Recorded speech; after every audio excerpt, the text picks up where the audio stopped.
I was 3 sips into a Mai Tai that cost more than my first car when my phone vibrated. It wasn't a polite buzz. It was that frantic, spasms on a tabletop vibration that usually means a server farm in Virginia just caught fire or a junior developer deleted the production database. I stared at the screen. The sun was setting over Maui, painting the sky in shades of bruised purple and arrogant gold, the kind of view people put on postcards to prove they're happy. I wasn't happy. I was exhausted. My bones felt like they were filled with wet cement. This was my first vacation in 3 years. 3 years of 80-hour weeks, 3 years of eating vending machine crackers for dinner, 3 years of keeping a $200 million company afloat with duct tape and caffeine.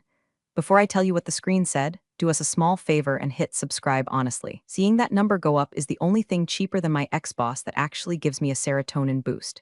Anyway, back to the nightmare. The notification was an email. The subject line was blank. That's usually a bad sign. It's the corporate equivalent of a silence in a dark alley. The sender was Gordon, our CEO. A man whose understanding of cloud infrastructure was limited to knowing that it sounded expensive and lived in the sky. Gordon was the kind of guy who wore Patagonia vests to board meetings and used words like synergy and paradigm shift unironically while cutting the coffee budget to save pennies. I unlocked the phone. The glare of the screen fought the Hawaiian sunset. The email was 2 sentences.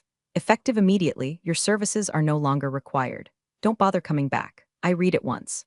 Then I wiped the condensation from my glass off my thumb and read it again. Then I read it a third time, out loud, to a seagull that was eyeing my garnish. Don't bother coming back. No, thank you for your decade of service. No, we're restructuring. No, here's a generous severance package so you don't burn the building down. Just a digital middle finger sent to a woman who was currently 4,000 miles away from the server room. I felt a numbness spread from my chest to my fingertips. It wasn't sadness. Sadness is what you feel when your dog dies or when they cancel your favorite show. This was a cold, metallic void. It was the feeling of a circuit breaker tripping in a silent house. I thought about the last 3 years. I thought about the night my dad died.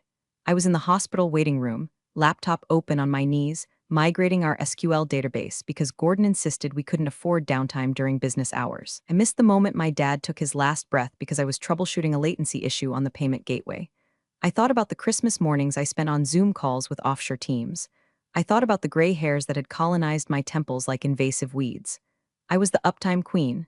That's what they called me. When the internet broke, Karen fixed it. When the load balancers choked on Black Friday traffic, Karen rerouted the packets. I was the invisible structural integrity of the entire company, and they just fired me via email while I was wearing a swimsuit. My first instinct was to call HR. But then, I remembered HR was just a department designed to protect the company from lawsuits, not to protect employees from sociopaths. My second instinct was to throw the phone into the Pacific Ocean. But my third instinct was the one that made me good at my job. It was the instinct that analyzed systems, identified vulnerabilities, and executed commands. I took another sip of the Mai Tai. The rum burned pleasantly on its way down. I looked at the email again. Gordon thought he was cutting dead weight. He thought I was just another line item on a spreadsheet, an expensive legacy employee who didn't fit the new vision. What Gordon didn't know, what nobody in that C-suite seemed to remember, was the architecture of the beast they were riding. They thought the cloud was this magical, nebulous thing that just worked. They didn't realize it was a machine built by human hands, my hands, and more importantly, they didn't realize whose name was on the lease. I set the phone down on the little plastic table. The condensation made a ring, a perfect circle. Interesting, I whispered. The seagull squawked. It sounded like a laugh. I opened my laptop. Hotel Wi-Fi was garbage, barely enough to stream a movie, but plenty for what I needed to do. I navigated to the login page for our cloud provider. I typed in my credentials. My fingers moved on muscle memory, a rhythmic dance I'd performed 10,000 times. Access granted. The dashboard loaded. Green lights everywhere. 99.999% uptime. It was a beautiful thing. A symphony of logic and order in a chaotic world. I checked the billing tab, my eyes narrowed. There it was. My personal credit card, my personal email address, my private commercial license. Years ago in the startup days, we didn't have corporate credit lines that could handle the scale we needed. Gordon had told me, just put it on your card, Karen, we'll expense it. It's faster. We need to move fast and break things, so I did. I moved fast. I didn't break things, I built them. Because I was the one who set it up, because I was the one who maintained it, and because legal was too busy huffing their own farts to audit the vendor contracts properly, the entire infrastructure of a $200 million company was technically, legally, and physically mine. They hadn't just fired an employee, they had evicted the landlord. I closed the laptop.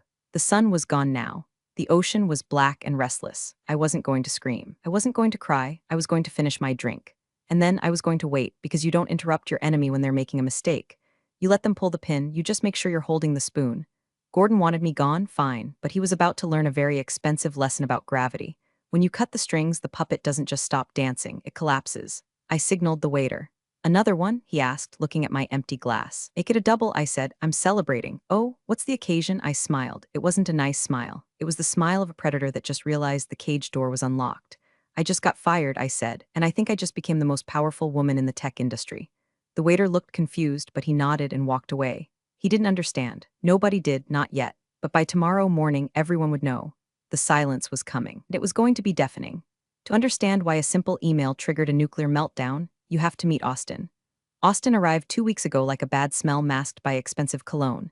He was our new COO, brought in to streamline operations and optimize synergy, which is corporate speak for fire the people who do the work and hire my fraternity brothers. Austin was 32, looked 24, and had teeth so white they looked radioactive. He wore those quilted Patagonia vests that scream I work in venture capital, but I've never actually built anything in my life. He walked with that confident bounce of a man who has never been told no, and certainly never had to debug a kernel panic at 3 a.m. on a Sunday. Our first meeting was in the glass-walled conference room we called the Fishbowl. Gordon introduced him as a visionary. I introduced myself as the person who makes sure the visionary's email actually sends. Austin looked at me like I was a smudge on his Gucci loafers. I was wearing my standard uniform, black hoodie jeans, no makeup, hair in a bun held together by a pencil and sheer willpower. I didn't look like a culture fit. I looked like IT, Karen, Austin said, testing the name like it was a cheap wine. Cloud infrastructure lead. That sounds heavy. We really need all that internal overhead? I have some buddies over at Stratosphere Solutions who could probably manage our stack for half the cost. I felt a vein in my forehead throb. Stratosphere Solutions is a glorified reseller, Austin. We have a proprietary architecture. We handle 4 terabytes of throughput per second. Your buddies would melt their servers in 10 minutes. He laughed. A hollow, dry sound. Proprietary usually just means outdated, Karen. We need to be agile. We need to be serverless. We need AI-driven scalability. He was throwing words at me that he'd read in a Forbes article on the toilet. He didn't know what they meant. He just knew they sounded expensive and important. We are serverless where it counts, I said, keeping my voice level. And our scalability is automated based on real-time load metrics. I wrote the scripts myself. Right, he said, waving a hand dismissively. Scripts. That feels very 2015. We need a holistic platform approach. I stopped listening. I knew the type. He was a demolition man disguised as an architect. He didn't want to understand the system. He wanted to pee on it to mark his territory. Over the next week, I saw him lurking. He wasn't doing work. He was snooping. He'd stand behind junior devs, asking invasive questions about vendor costs. How much do we pay AWS? Why is this line item so high? Who authorizes these instances? He was building a case, I knew it. He was looking for fat to trim, and in his eyes I was a marbled steak. I was the highest paid engineer in the department, not because I negotiated well, though I did, but because I was the only one who knew where the digital bodies were buried. One afternoon, I caught him staring at one of my monitoring dashboards. It was a beautiful, sprawling map of our network nodes, pulsating with live traffic data. It looks complicated, he said, not looking at me. It is, I replied. It's the nervous system of the company. Nervous systems can be transplanted, he muttered. I should have known then. I should have seen the knife coming. But I was too busy keeping the lights on. I was too busy handling the migration of our archival data to cold storage so we could save the company, his company, another 10 grand a month. I found out later, through the grapevine of terrified admins, that Austin had ordered a full audit of IT spend the day he started.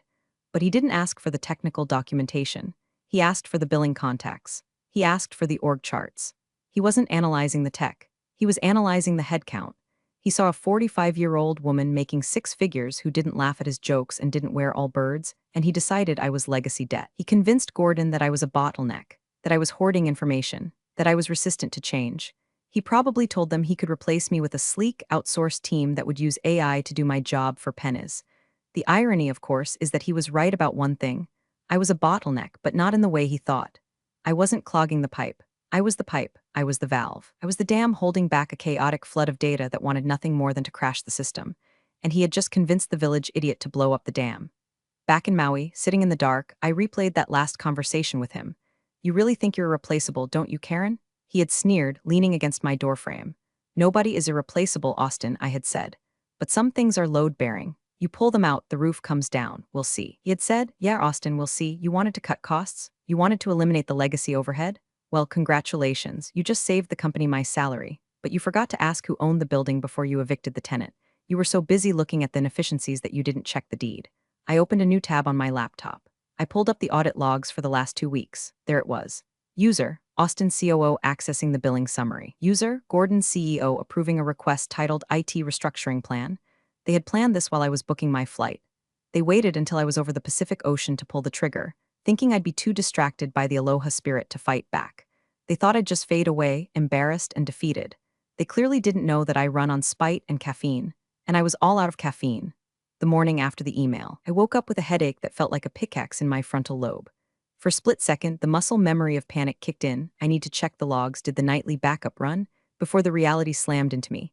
I didn't have to check the logs, not my circus, not my monkeys, but curiosity is a disease and I was terminal. I sat up in the hotel bed, surrounded by an armada of empty minibar bottles, and reached for my laptop. I tried to log into my corporate email first, just to see. Account disabled, contact administrator. I tried Slack. You have been signed out of this workspace. I tried the VPN. Authentication failed. It was thorough, efficient.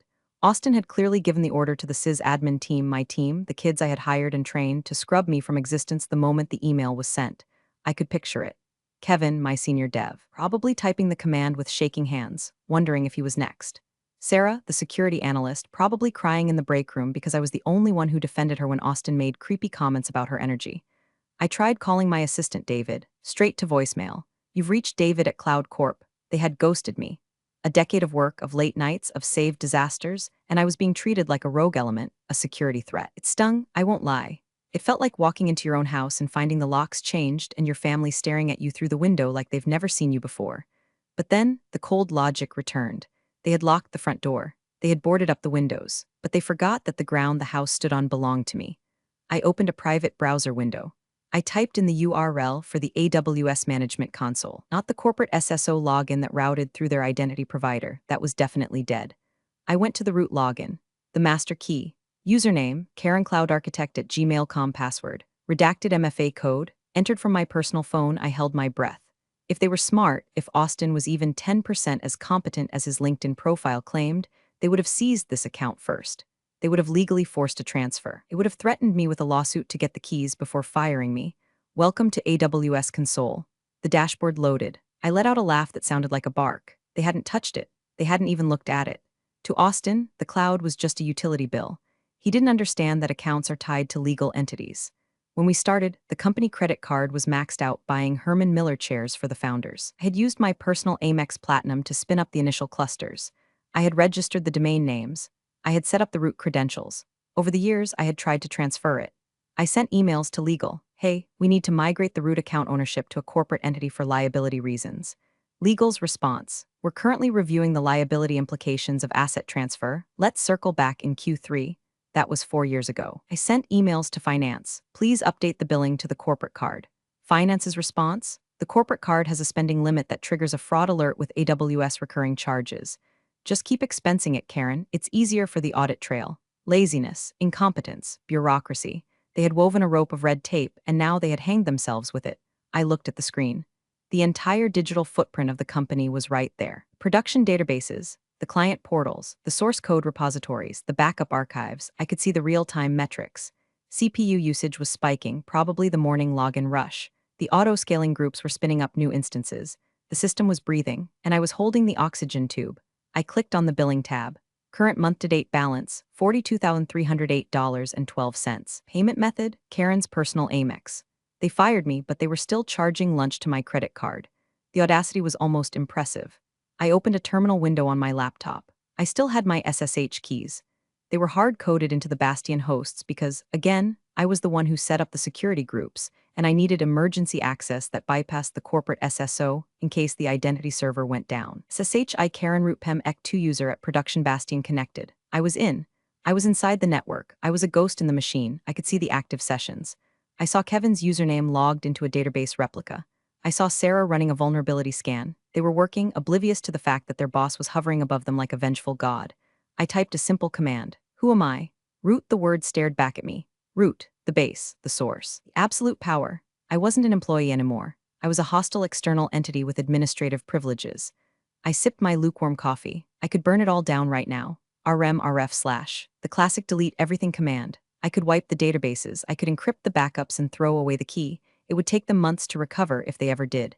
But that was too crude. That was criminal. That would get me sued, maybe arrested. I didn't want to be a criminal. I wanted to be a lesson. I wanted them to feel the silence. I didn't want to break the window. I wanted to turn off the air. I navigated to the Identity and Access Management (IAM) dashboard. This is where permissions are controlled. This is where you decide who is allowed to touch what. I saw the role Austin COO audit. It had read-only access to everything. I smirked. I clicked edit. Then I looked at the master service control policies. These are the rules that govern the entire organization. I opened a new text file on my desktop and started drafting a plan. Step 1, revoke the license. Step 2, silence the alarms. Step 3, the blackout. I wasn't going to hack them. I was just going to stop paying the bill. I was going to retrieve my property. I picked up my phone and called American Express. "Hi," I said to the automated voice. "I need to report a lost card. Please cancel my current number immediately and issue a new one." "Certainly," the robot said. "Your current card has been deactivated. Step 1 complete." The next time AWS tried to charge my card, which, based on the billing cycle, was tomorrow, the payment would fail. But AWS gives you a grace period. They don't shut you down immediately for a failed payment. I didn't want a grace period. I wanted immediate results. So I went back to the console. I found the organization settings, the button that said Leave Organization. If the root account leaves the organization, the child accounts, the ones running the actual servers, get orphaned. They lose their billing anchor. But that was too messy. Instead, I looked at the API keys, the little strings of code that let the company's applications talk to the cloud. I selected all active keys. My mouse hovered over the button that said deactivate. Not yet. I needed them to feel safe for one more day. I needed Austin to give his big new direction speech. I checked the company calendar. I still had the synced copy on my phone. Town Hall meeting, the future of Cloud Corp. Tomorrow, 10 o'clock a.m. PST. Perfect. I closed the laptop. I was going to enjoy my day at the beach. I was going to snorkel with turtles. I was going to eat fresh poke. And tomorrow at 10:01 a.m., I was going to turn off the sun. The next morning, Maui was disgustingly beautiful. The ocean was a sheet of turquoise glass. The air smelled of plumeria and expensive sunscreen. I sat on my balcony, wearing a bathrobe and sunglasses, looking like a retired villain from a Bond movie. My laptop was open on the patio table next to a pot of Kona coffee. It was 9:55 a.m. in Oregon. The town hall was about to start. I didn't have access to the Zoom link anymore, obviously. But I didn't need it. I had something better. I had Twitter. And I had the internal chat logs of the DevOps team, which I was currently tailing via a backdoor shell I'd left open on a forgotten staging server. I could see the chatter scrolling by in green text on a black background. "Kevin Dev, you guys seeing this lag on the auth server? Sarah Sec. Yeah, latency is creeping up. Is Karen around? Kevin Dev, dude. Didn't you hear? She's gone.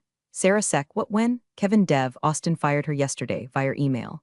Sarah Sec, Jesus, who's running the migration? Kevin Dev, we are. I took a sip of coffee. Poor kids, they were about to learn trial by fire.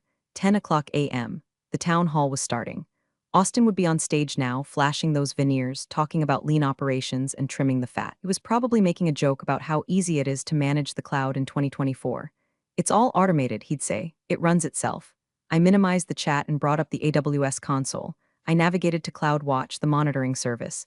This is the dashboard that tells the engineers if the system is healthy. It's the eyes of the ship. I selected the main dashboard group. Action, delete. Are you sure? I clicked yes. Instantly in the DevOps chat, panic flared. Kevin Dev, guys, my dashboard just went blank. Sarah Sec, mine too, says resource not found.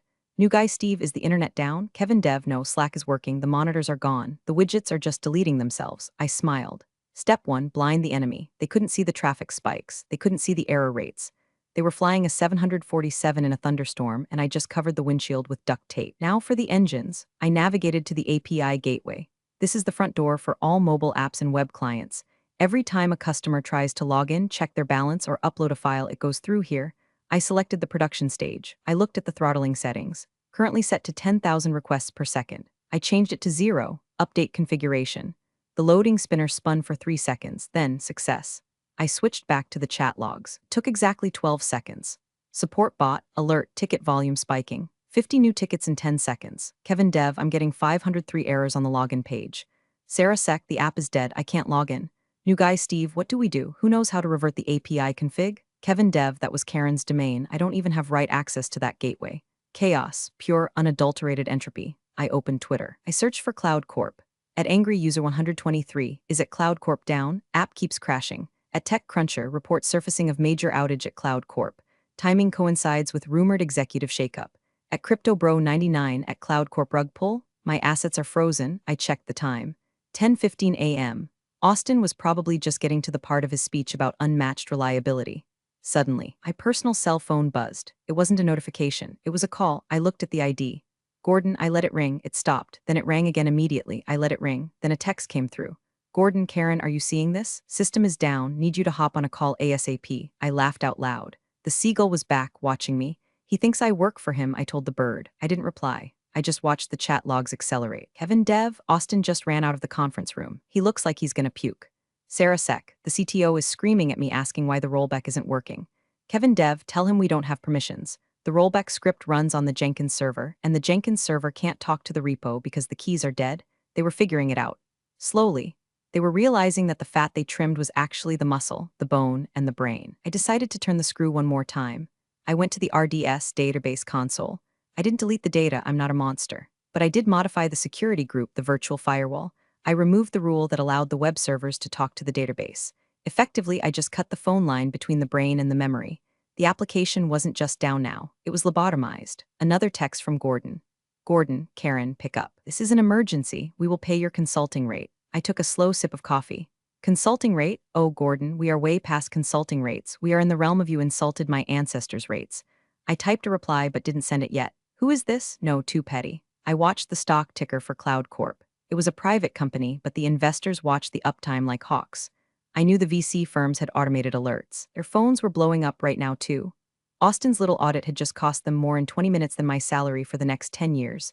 I leaned back. The sun was getting hot. The breeze was perfect. I had fired the first shot. The blindness, the silence, the panic, but I wasn't done. I had to make sure they understood why this was happening. I had to make sure they knew this wasn't a glitch. This was an eviction. I opened my email client, my personal one. I found the thread from 3 years ago where I warned them about the account ownership. The one where legal said, it's fine for now. I forwarded it to Gordon, Austin, and the entire board of directors. Subject, don't bother coming back body. Per your instruction, I have ceased all work. Since the cloud infrastructure is registered to my personal commercial entity and you have terminated our relationship, I am currently decommissioning my personal assets to avoid incurring further costs on my credit card. Good luck with the synergy. Send. I closed the laptop. Now we wait for the explosion. While the digital world burned down around them, I ordered breakfast. Avocado toast with poached eggs because I'm a millennial cliché and also because I could afford it. You're probably wondering, Karen, isn't this illegal? Isn't this extortion? Let me clarify something for the armchair lawyers in the comments. If I had hacked into their system, yes, I'd be going to federal prison. But I didn't hack their system. I simply stopped letting them borrow mine. See, the legacy trap is a common phenomenon in tech startups that grow too fast. In the beginning, you do whatever it takes. You put servers on your credit card. You register domains under your personal GoDaddy account because the corporate card is maxed out. You write the code on your personal laptop because the company hasn't bought you one yet. Most companies fix this when they hit series of funding. They audit, they transfer, they clean up. But Gordon was cheap and Austin was arrogant. 3 years ago, I sent a memo. I remember writing it. It was titled Critical Infrastructure Asset Transfer. I outlined that the entire AWS organization, the GitHub repositories, and the DNS records were legally property of Karen Smith Consulting LLC, a shell I set up for tax reasons. I urged them to transfer it to Cloud Corp Inc. I remember the meeting. Gordon looked at the transfer fees, AWS charges for support plan changes, and reserved instance transfers. It would have cost about $15,000 in administrative overhead and overlapping billing cycles. $15,000? Gordon had scoffed, spitting crumbs of a muffin on the table. Just leave it, Karen. We have an implied license. We'll fix it when we IPO. Implied license is a legal term that means we're too lazy to do paperwork. I warned legal. Their general counsel, a guy named Brad who spent more time golfing than lawyering, told me as long as we pay the bill, it's fine. Don't be a bureaucrat, Karen. So I became the bank. Every month, AWS charged my Amex $40,000 plus. I submitted an expense report. Cloud Corp reimbursed me. Technically, I was a reseller. I was a service provider. And my client, Cloud Corp, just fired me without cause and without a contract termination clause. So, when I turned off the sky, I wasn't sabotaging their company. I was terminating service for a non-paying customer who had just been abusive to the vendor. I pulled up the receipts on my phone. I had a folder named CYA Cover Your Ass. It contained every email, every Slack message, every signed document where they acknowledged that I owned the account. I looked at the forwarded email I had just sent to the board. My phone rang again. This time it wasn't Gordon. It was Brad, the general counsel. I answered. Karen? His voice was tight, high-pitched. He sounded like he was being strangled by his own tie. Hi, Brad. How's the golf swing? Karen, turn it back on. Now, we can discuss a severance package, but you cannot hold the company hostage. This is a violation of the Computer Fraud and Abuse Act. Actually, Brad, I said, cutting into my egg yolk, it's not. I'm the account holder. My name is on the invoice. My social security number is attached to the tax ID. You guys fired me, which means you terminated the implied contract between Cloud Corp and Karen Smith Consulting. I'm just mitigating my damages. I can't afford a $40,000 bill next month if I'm unemployed. We will sue you into the ground, he hissed. You can try, I said calmly. But discovery will be fun. I have the email from 2021 where you specifically declined the asset transfer to save money. I have the email from yesterday where Gordon fired me with zero notice. And right now, I have the root credentials. If you sue me, I might just decide that my company needs to pivot and delete the data to make room for new projects.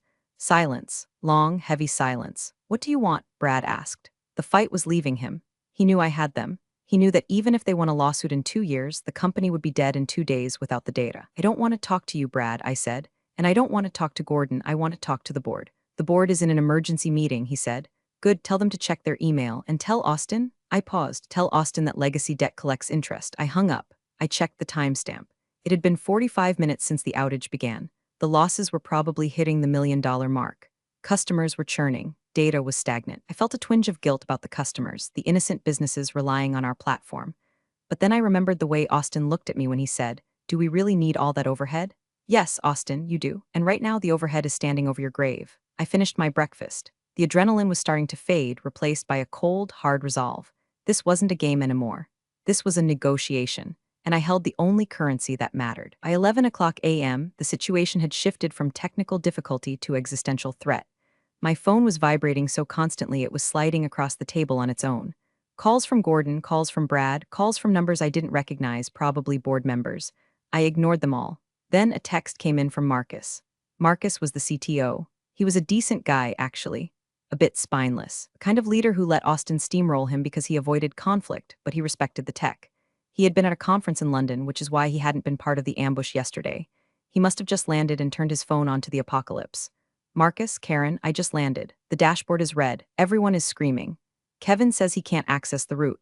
What is going on? I felt a pang of sympathy. Marcus didn't deserve this. He had let the fox into the henhouse when he hired Austin. He was complicit by negligence. Marcus, please. Gordon says you went rogue. He says you hacked us. I told him that's impossible. You're the most ethical engineer we have. Talk to me. I stared at the screen. Ethical. That was the trap. They relied on my ethics to cover for their greed.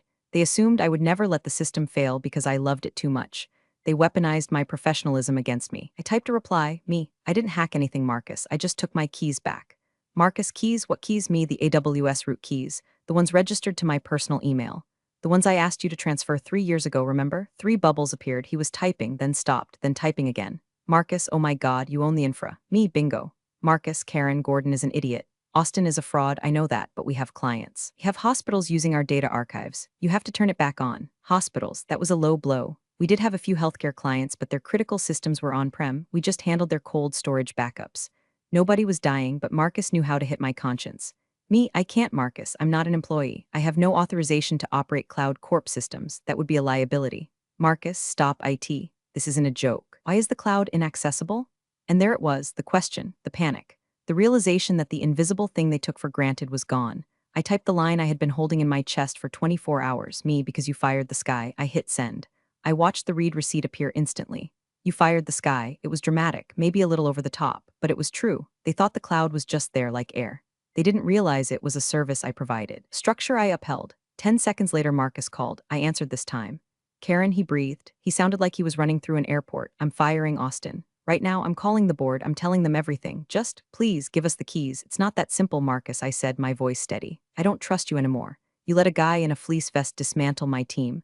You let him fire me while I was on vacation. The trust is gone. The contract is void. What do you want? He begged. Name your price. Double salary? Equity? We can overwrite, Gordon. The board is terrified. I don't want a job, I said. I want a buyout. A buyout? I own the infrastructure, I said. If you want it back, you have to buy it from me. Karen Smith Consulting LLC is open to acquisition offers, but the price just went up. How much? $5 million, I said, cash. Plus full vesting of my original stock options that you guys tried to cancel. $5 million? That's extortion? No, Marcus. Extortion is threatening to release your browser history. This is business. You want to buy a fully operational, enterprise-grade cloud architecture with 99.999% uptime history. That's the market rate. Actually, it's a discount. Building it from scratch would cost you 20 million and take 2 years. He was silent. You knew I was right. I'll take it to the board, he whispered. You do that, I said, and Marcus, tell Austin to update his LinkedIn. I hear unemployed is trending. I hung up. I was shaking a little. 5 million, it was a crazy number, but they were losing that much in market valuation every hour. I went back to the Twitter feed. The hashtag #CloudCorp down was trending. Tech blogs were running live updates. Breaking, Cloud Corp outage enters hour 3. Insider reports suggest catastrophic leadership failure. I refreshed the page. Update, leaked internal emails suggest the entire infrastructure was owned by a rogue employee who was wrongfully terminated. Someone leaked my email, probably Kevin. Good boy, Kevin, the narrative was shifting. I wasn't the villain anymore. I was the martyr. The symbol of every overworked, underappreciated tech worker who held the world on their shoulders while the executives played golf. I poured another cup of coffee. It was cold, but I drank it anyway. The taste of victory is sweet enough to mask the bitterness. At 1 p.m., my phone rang. It was a conference line. The area code was Delaware Legal HQ. I put it on speaker and set it on the table next to my half-eaten lunch. This is Karen, I said, crunching into a macadamia nut. Karen, this is Jonathan Sterling, a deep, gravelly voice said, the chairman of the board, the money man. You have the full board on the line, along with Gordon and Marcus. Hi, Jonathan, long time. Remember the Christmas party where you asked me to fix your wife's iPad? Good times. Karen, Sterling cut in, his voice tight. Let's cut the pleasantries. We have a crisis. We understand there is a dispute regarding the ownership of the AWS root credentials. There's no dispute, Jonathan, I said. I have the receipts. You have the outage. It's pretty clear. You're prepared to offer you reinstatement, Sterling said, sounding like he was swallowing broken glass. With a 20% raise, and we will address the management issues that led to this. Address? I laughed. You mean Austin? Is he on the line? Hey, Austin, how's the audit going? Find any more efficiencies? Silence. I could hear someone breathing heavily, probably Austin hyperventilating. I'm not coming back, Jonathan, I said. That bridge is burned. You salted the earth when you fired me via email during my PTO. I don't work for people who treat me like disposable hardware. Then we will accept your offer, Sterling said quickly. The buyout, 5 million, we will wire it today. Just give us the keys. He folded too fast. That was my first clue. Men like Sterling don't write $5 million checks without a fight unless they are truly, deeply desperate, or unless they're lying. Draft the contract. I said send it to my personal email. Once the funds clear in my LLC's account, I will transfer the credentials. We need access now, Karen, Gordon interrupted. His voice was shaky. The investors are pulling out. We need the lights on now. Funds clear first, I said. That's how commerce works, Gordon. You don't get the groceries until you pay the cashier. We can't wait for a wire transfer to clear. Gordon shouted. That takes 24 hours. Should have thought of that before you fired the account holder, I said. Karen, Marcus said, his voice soft. Please, for the team, Kevin is crying. They've been up since 4 a.m. trying to rebuild from scraps. Just turn on the read access. Let us see the data. I hesitated, not because I trusted them, but because I checked my other email account, the one on my phone that didn't belong to Cloud Corp or Karen Smith Consulting. I had an email from Vertex Systems, their biggest competitor. Subject, offer letter. I had been talking to Vertex for months, casually.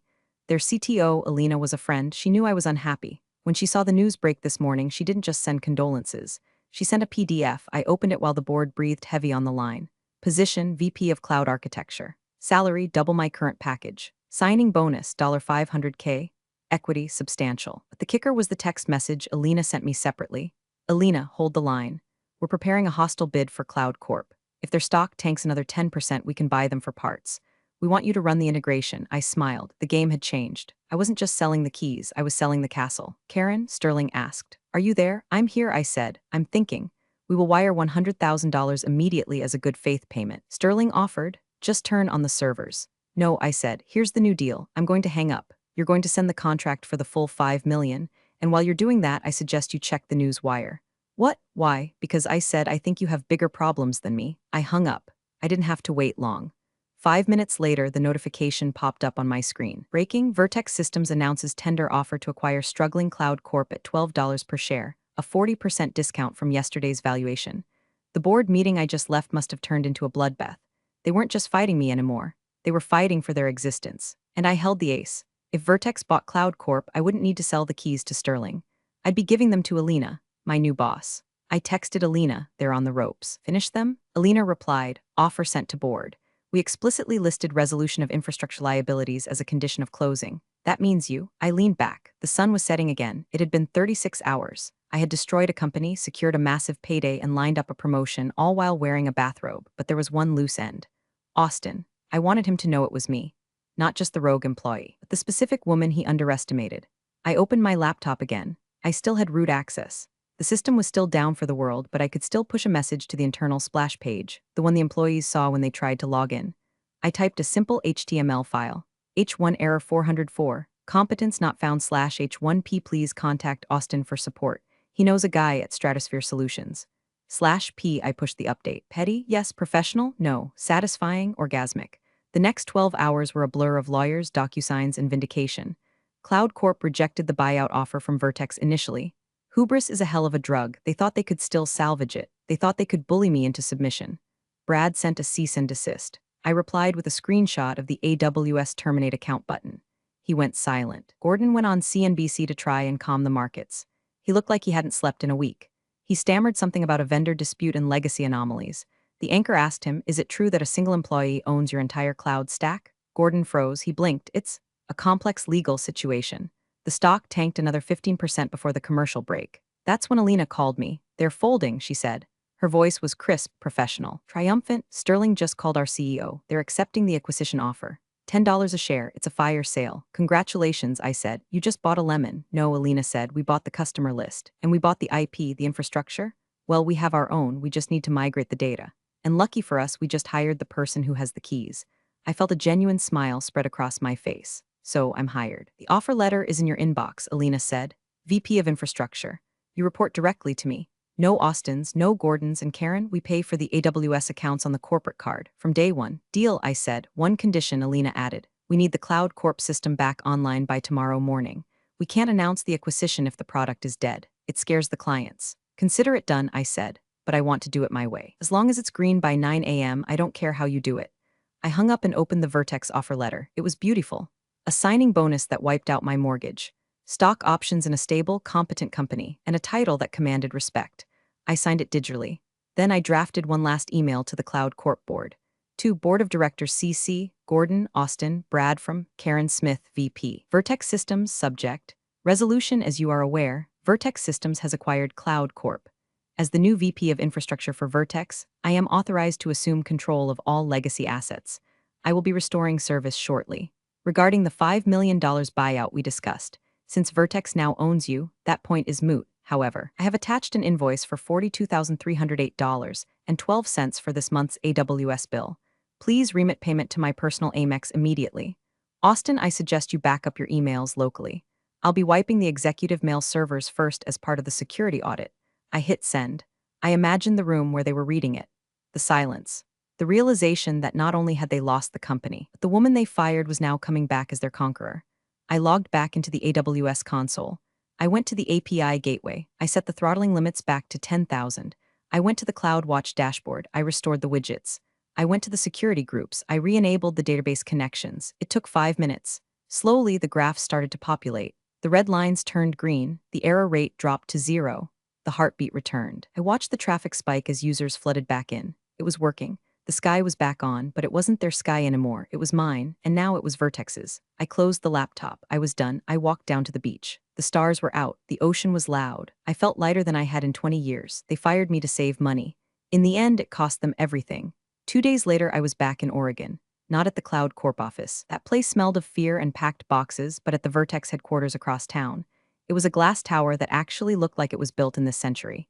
There was a joint press conference scheduled. The acquisition was official. I wasn't supposed to be on stage. I was just the VP of Infra. But Alina insisted. "You're the face of the merge," she said. "Plus, the internet loves you." Karen was right is still trending. We watched from the wings as Gordon took the podium. He looked 10 years older. He read from a prepared statement, his voice devoid of that arrogant visionary spark. "We believe this merger represents the best path forward for our stakeholders," he mumbled. Then the Vertex CEO took the mic. He was a sharp, no-nonsense guy. He thanked Gordon in that dismissive way you thank a waiter who spilled soup on you, and then he invited the new leadership team on stage. "And leading our combined infrastructure strategy," he said. Karen Smith. I walked out. The flashbulbs popped. I saw Gordon flinch. I saw Austin standing in the back of the room near the exit sign.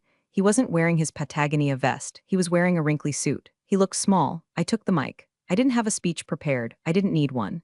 "Technological debt," I said into the silence, "is real. But the most expensive debt a company can accrue is human debt. And you treat your foundational people like outdated hardware, you don't just lose efficiency. You lose your foundation." I looked directly at Austin. He looked down at his shoes. Cloud Corp fell because it forgot who held up the sky, I said. At Vertex, we build weatherproof roofs. There was applause. It was polite corporate applause, but from the back, I saw the dev ops team, Kevin, Sarah, the whole crew who had been hired by Vertex as part of the deal, cheering wildly. Kevin pumped a fist in the air. After the conference, Gordon tried to approach me.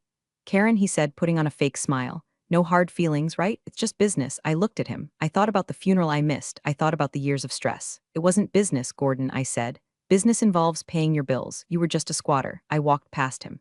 Security was already escorting Austin out of the building. I heard him arguing about his severance. I have a contract, he was shouting. Read the fine print, I called out to him. Legacy clauses are a bitch. I went up to my new office. It had a view of the river. It had a real espresso machine. And most importantly, it had a team that respected me. I sat down at my desk. My new laptop was waiting. A company-issued MacBook Pro. I logged in. Username, Karen Smith at VertexCom access level. Administrator, I opened a terminal. I typed uptime. System up, 2 hours, 14 minutes. It was a fresh start. I pulled a small bottle of sriracha out of my bag, my one concession to chaos, and put it on my desk next to a framed picture of Danny DeVito. Don't ask, it keeps me grounded. I took a sip of my coffee. They tried to delete me. Instead, they just rebooted me with better specs.